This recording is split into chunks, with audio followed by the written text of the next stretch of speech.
Hubo un tiempo, hace bastantes siglos, después del geógrafo Estrabón, en que una ardilla podía cruzar la península ibérica de grúa en grúa. ¿Por qué? Pues gracias al boom inmobiliario. Lo que no sabemos es que esos proyectos más inmobiliarios que urbanísticos permitieron que el franquismo y luego la transición volvieran a ganar la guerra. ¿Qué demonios está pasando con el ladrillo? Jorge Diony López ha escrito La España de las piscinas. Muchas gracias por estar aquí con nosotros. Muchas gracias. Jorge, si hay una España de las piscinas, ¿quién demonios son los socorristas? ¿Quiénes son los socorristas?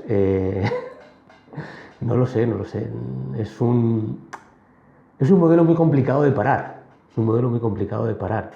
Porque todas las apuestas que se hicieron a principios de siglo no se completaron y ahora se están retomando. Se retomaron hace unos años y ahora, después de la crisis de la COVID, se están volviendo a retomar. Sí. Estamos con planes urbanísticos de principios de siglo, de los años 90. Claro, sí. Hay esa lógica sistémica, ¿no? Donde desde pequeños nos enseñaban a jugar al Monopoly. No puedo dejar de preguntarte si en este Monopoly ha ganado más la Iglesia o el Partido Popular. El Monopoly es un juego interesantísimo, porque es capitalismo puro, es decir, gana uno arruinando a los demás. Es decir, cuando se ve cuál va a ser el modelo, cuál es el fin del modelo, no, ya está puesto el fin del modelo, es que uno se haga con todo el monopolio y arruina a los demás. Hay que explicarlo. ¿Y lo de quién se beneficia más? La Iglesia no tengo claro que se beneficie. Quiero decir, se beneficia en el sentido de que pone colegios concertados, o puede poner colegios concertados, sobre todo en ciertos lugares, como la Comunidad de Madrid. Pero ese estilo de vida deviene en un cierto individualismo que casa mal después con la Iglesia. Es decir, la Iglesia va a tener una cantera que yo no sé si va a poder mantener en el primer equipo. En América Latina que empezaron estos cercamientos, ¿no?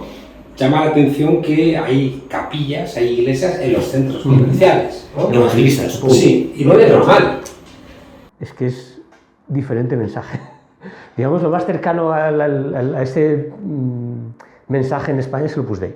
O sea, quien traslada el mensaje protestante al catolicismo, lo más cercano es el Opus Dei, o puede ser otro tipo de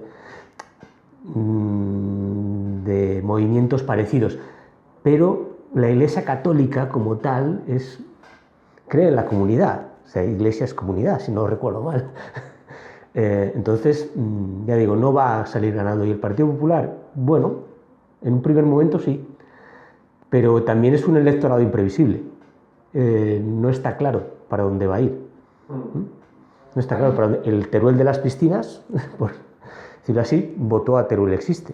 Jorge, tras la Segunda Guerra Mundial, países arrasados construyeron millones de viviendas públicas, mientras que en España seguimos metiendo los ahorros del país en la vivienda, donde las familias se agarran como una suerte de clavo ardiendo. ¿Tiene que ver con que quizá en España, en el país de la picaresca, el Estado nunca te ha cuidado? Claro, a más inestabilidad, más material quieres que sea tu propiedad, por decirlo así. De hecho, los países que tenían más predominio de la vivienda en propiedad siempre eran los del arco mediterráneo. España, Portugal, Italia, Malta. Malta tenía un porcentaje altísimo. Ahora son los del antiguo bloque del este, es decir, Bulgaria, Rumanía, tienen unos porcentajes de vivienda en propiedad del 90%. A proveer. Cosa bárbara. Claro, porque yo entiendo que tiene que ver con la estabilidad y con la confianza en el propio sistema político. Es el principal sistema de herencia de padres a hijos. Cuando pensemos por qué ciertos discursos sobre el impuesto de sucesiones, a pesar de que no afecten directamente, es decir, a pesar de todos los datos, no, a usted no le afecta el impuesto de sucesiones porque es para una cantidad más elevada, ya. Pero el dato con el relato lo tiene complicado. Es decir, el relato es, voy a dejarle a mi hijo una casa. Porque antes, mi generación, la principal herencia que nos querían dejar nuestros padres eran los estudios. Era estudia. Es verdad. Ahora ya no está muy claro. Estudia, pero también te voy a dejar una casa. Las ciudades son... Es interesante este movimiento, que las ciudades se están convirtiendo en algo para otra gente, para gente de fuera, no para la gente que vive ahí, que se tiene que buscar la vida y en muchos casos salir a la periferia. Hombre, claro, cuesta juntarse cuando efectivamente el entorno es hostil. Yo creo que sí tendemos a la empatía, y es algo que veo y he visto bastante en este año casi que llevo con el libro, alrededor de la piscina además. Es decir, las urbanizaciones tipo Corrala, donde no hay una piscina, la gente tiene bastante menos relación que donde hay una piscina, porque la piscina sirve del punto de encuentro, es el punto de encuentro social, donde la gente se ve, además se ve en unas circunstancias casi festivas, en bañador, en verano, niños jugando, y que invitan al abrirse y hola, ¿qué tal estás? No sé qué, y bajamos una cerveza, nos tomamos una tortilla, pero claro, ese mismo barrio, de cara afuera, las calles quizás no tienen comercio, entonces si no tienen comercio son muy hostiles, porque no hay nadie en la calle a ciertas horas, y tampoco hay nadie que pase. Es el desierto de los tártaros. Es el desierto, claro. Y hay lugares donde inmediatamente se acaba la ciudad y empieza un descampado enorme. Entonces, claro, puedes tener una cierta sensación de pionero, de hostilidad, ¿y aquí qué? Aquí estoy solo. Si me meto adentro, estoy con mis vecinos y sí que tengo una cierta comunidad, pero hacia afuera hay una cierta hostilidad y un mensaje de búscate la vida. Es decir, el urbanismo le manda a la persona que va a vivir allí el mensaje de búscate la vida. Hay una idea de fondo, y es que cuando cae el muro de Berlín y 2 años después desaparece la Unión Soviética, la clase media ya no hace falta, porque el peligro, ¿no?, de subversión socialista de nuestras sociedades desaparece. Sin embargo, esa clase media que frenó las hostilidades está viendo cómo la derecha las está volviendo a recuperar. Sí, bueno, yo creo que es interesante poner en perspectiva que todo avance social se produce siempre después de una revolución o un momento de conflicto. Es decir, la Revolución Francesa, la Comuna, la Revolución Rusa. Es decir, cuando la élite siente que se le mueve la silla, dice, bueno, vamos a repartir un poco. Ahora mismo no hay ninguna posibilidad de que se le mueva la silla. Entonces, básicamente es que se tiende a la acumulación. Lo hemos hablado antes, es el monopolio. Es que el modelo tiende a la acumulación. Si el modelo se deja funcionar, tiende a la acumulación. La acumulación en centros comerciales, la acumulación en macrogranjas, la acumulación en plataformas de comercio que se van juntando hasta hacerse una sola. Es decir, tiende a la acumulación. Si no hay ninguna legislación, tiende a la acumulación. La señora Paqui y el señor Pedro, en cuanto se compran un piso, pasan a votar a la derecha. Yo creo que no. No, porque si no, este país sería siempre... Fue la estrategia, ¿no?, de Margaret Thatcher. Sí, bueno, la estrategia de Margaret Thatcher es, sí, hacer propietarios. La propiedad tiende al conservadurismo, pero si no hay una alternativa. Es decir, y si no hay un horizonte de esperanza. La propiedad tiende al conservadurismo en una situación de inestabilidad. En una situación de sálvese quien pueda, evidentemente la propiedad te hace conservador. Sí, pero no es automático. Es decir, no creo que sea automático. Ahí te tendría que preguntar también si un personaje como Díaz Ayuso podría ser, no sé, de Barcelona o de Valencia. De Barcelona o de Valencia. Bien. El modelo está también en Barcelona y también en Valencia, con diversos matices, sí. De hecho, lo que está haciendo Díaz Ayuso con otros matices es una especie de procesismo. Es decir, el único lugar donde no está es o que mucha menor intensidad es en el norte, quizá porque ahí ya había un urbanismo disperso. Y en concreto en el País Vasco, en Vizcaya y en Guipúzcoa, porque la propia legislación del País Vasco quiso poner un poco de freno al mundo. Es la zona más comunitarista, la zona con más lazos sociales del Estado. Sí, vamos. Y no, que donde menos hay es ahí, porque además es rara la persona del País Vasco que no pertenece a 2 o 3 cosas. Incluso las hereda, a una coral, a una sociedad gastronómica, a un club ciclista y... Pese a la dispersión. No, es una dispersión moderada y es una dispersión tradicional. Una dispersión tradicional, la dispersión del caserío, la dispersión de la casona, la dispersión del hórreo, de la aldea gallega, es una dispersión tradicional, es decir, que ya ha creado sus propias estructuras, no es una dispersión forzada por el urbanismo, no te meten con otras 200 personas en 200 chalets a las que no los conoces previamente, es decir, ya estás en un lugar. Barcelona tiene una peculiaridad, que la dispersión no se ve. Es decir, como Barcelona no tiene apenas espacio, no existen esos grandes proyectos de Madrid, Valencia, Sevilla, Málaga, no. La Barcelona de las piscinas está en la provincia de Barcelona. En la provincia de Barcelona se construyeron desde el 85 al 2005 una vivienda unifamiliar cada hora. Esos son un montón de viviendas unifamiliares en toda la provincia. En toda la provincia. Viviendas que lo que se suele llamar la torre, eran segunda residencia y muchas se han convertido en primera residencia. A medida que mejoraban las comunicaciones y que provocan esos tremendos atascos que hay cada mañana en Barcelona. Provocan, claro, un choque entre la provincia y la ciudad. Tú comienzas y casi terminas con una cita muy brillante, que a mí también cuando leí el libro de Tony Judt me sorprendió, cuando dice: si los bienes públicos, los servicios públicos, los espacios públicos, los recursos públicos se devalúan a ojos de los ciudadanos y son sustituidos por servicios privados pagados al contado, perdemos el sentido de que los intereses y las necesidades comunes deben predominar sobre las preferencias particulares y el beneficio individual. Y una vez que dejamos de valorar más lo público que lo privado, seguramente estamos abocados a no entender por qué hemos de valorar más la ley, el bien público por excelencia, que la fuerza.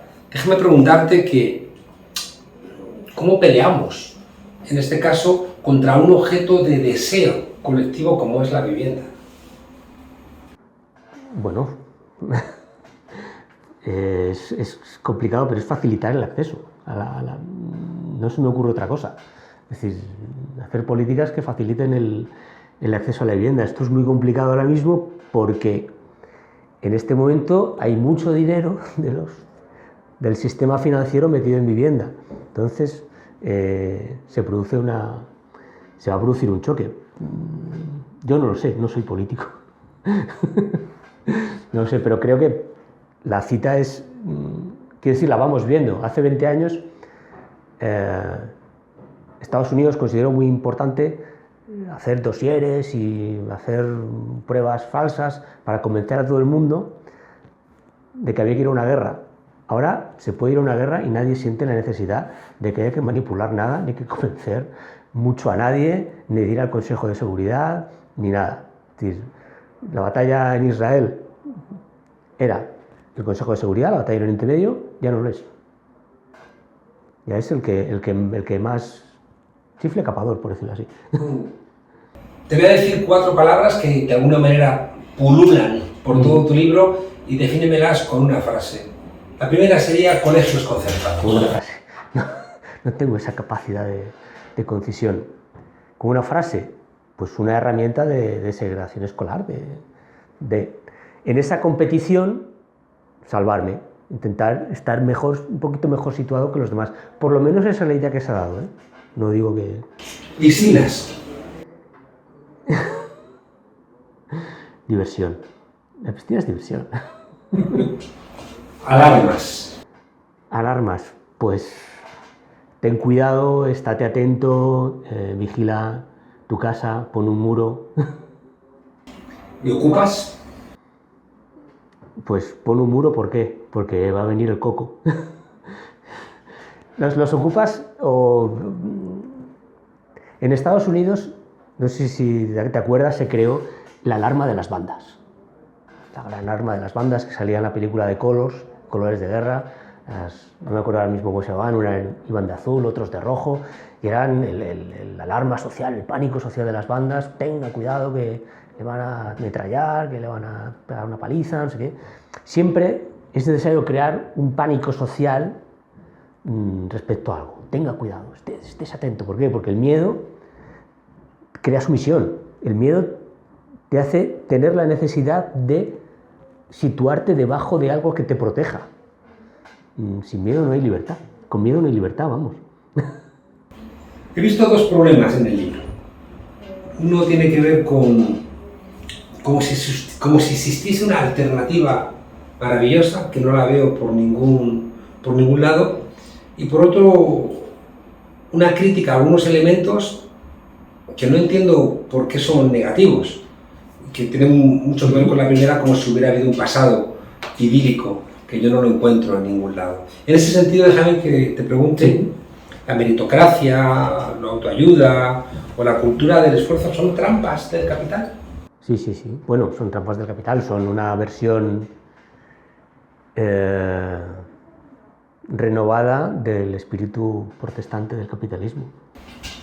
Porque hay algo que tampoco termino de ver en tu libro, y es cómo las generaciones avanzan y las generaciones reclaman cosas porque no les parece positivo ni gratificante lo que había antes, ¿no? Porque planteas tú en algún momento del libro como una crítica, el pensamiento mágico, ¿no? Que dice algo y parece que lo va a conseguir porque lo desea. Y tengo la sensación de que tú dices la palabra comunidad y ya de repente todo es hermoso. Cuando yo que he vivido en pueblos, solamente los veranos, pues muchas veces se convertía en un infierno, y el derecho que querían algunos para meterte en tu vida y la verticalidad brutal que tenían las familias o los infiernos que a veces son las comunidades de vecinos. Entonces, no sé si es cierta que esa comunidad que tú anhelas en el libro y que parece que existía en algún pasado es deseable y ni siquiera que haya existido. No. Yo creo que va a ser una dialéctica entre individuo y comunidad, y sobre todo si olvidamos que vivimos en una comunidad y que tenemos que negociar con esa comunidad y que llegar a acuerdos, que eso es la política, y lo vemos todo como una competición donde alguien se tiene que imponer a otro, mal asunto, yo creo. O sea, si olvidamos que la política es la gestión del conflicto, es decir, es el sitio donde van diferentes y llegan a un acuerdo. No donde uno tiene que ganar y arrasar al otro, y he ganado y ahora te jodes y no acepto nada y no voy a negociar nada contigo, y mejor si te vas y váyase. Que es una dinámica en la que yo creo que Estados Unidos ha entrado de una forma, bastante clara. Es decir, una dinámica de no se puede llegar a acuerdos con. Que quizá Díaz Ayuso lo escuchó en algún focus group y por eso dijo aquello de en Madrid no te encuentras a tu ex, ¿no? Sí, bueno, también son las frases en un momento de gracia, pues todas las frases son buenas. Cuando estás en desgracia, pues todas las frases son una terrible ocurrencia. Yo sí que vi una cosa que se la comenté. Fui a una rueda de prensa que venían pues cantantes de fuera y decían: joder, muchas gracias Madrid, porque este es el sitio en que podemos trabajar. Menos mal que Madrid ha estado abierto y hemos podido trabajar. Y se lo comenté y dije, no sé, me parece que la gente que estamos muy preocupados por la salud y tal, no sé qué, nos estamos perdiendo algo. Y efectivamente estamos perdiendo algo. O sea, esa idea de que la cosa tiene que circular, porque en una sociedad donde la estructura económica está tan vinculada al sector servicios, todo tiene que estar abierto, porque si no hay una enorme incertidumbre. Leyendo tu libro para despedirnos, no he dejado de pensar en otros lugares, no sé, como la Banlieue, la periferia francesa, que la veo como mucho más agresiva que lo que tenemos en España, porque allí ni siquiera el Estado ya puede entrar. Es decir, se convierten en guetos realmente segregados, autorreferenciados, donde no hay ni pasado ni futuro, sino un presente bastante violento.